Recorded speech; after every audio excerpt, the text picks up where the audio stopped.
আমি এখানে মজা করতে আসিনি, বিয়ে শাদী বসার জন্য আসছি।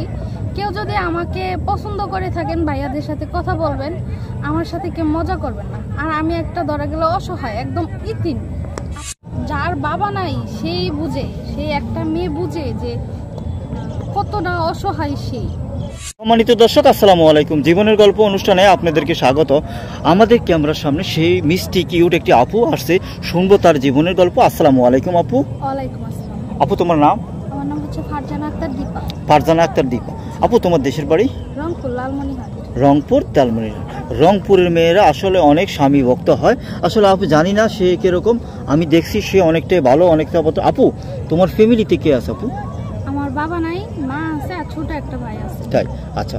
যেহেতু বাবা নাই, সংসারটা কিভাবে চালাচ্ছে? আমার মা বাসা বাড়িতে কাজ করে, ওইটা দিয়ে কোনো রকম সংসার চলে না। আচ্ছা আপু, আমাদের এই ক্যামেরার সামনে আসার উদ্দেশ্যটা কি সেটা একটু বলেন, আমার দর্শক অপেক্ষা করতেছে।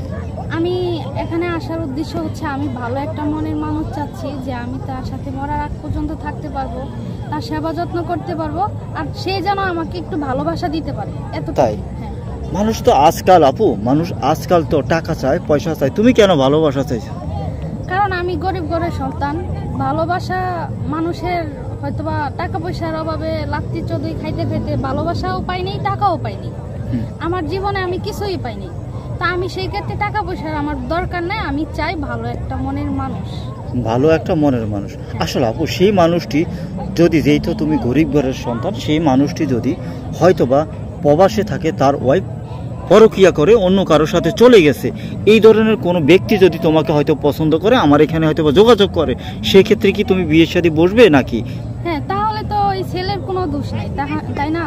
ওই মেয়েটা চলে গেছে, সেটা মেয়ের দোষ, ছেলের দোষ না। আর আমি চাই ভালো একটা মানুষ, যার বাবা নাই সেই বুঝে, সেই একটা মেয়ে বুঝে যে কতটা অসহায় সেই।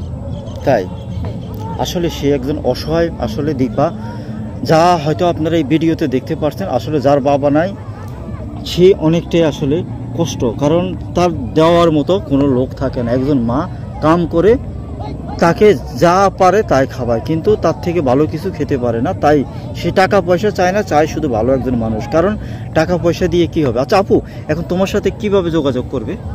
আমার তো কোনো পার্সোনাল মোবাইল নাই, আমি আগেও বলছি এখনো বলতেছি, যদি আমার সাথে কোনোভাবে কেউ যোগাযোগ করতে চায় তাহলে আপনাদের মাধ্যমে যোগাযোগ করে আমাকে পাবে।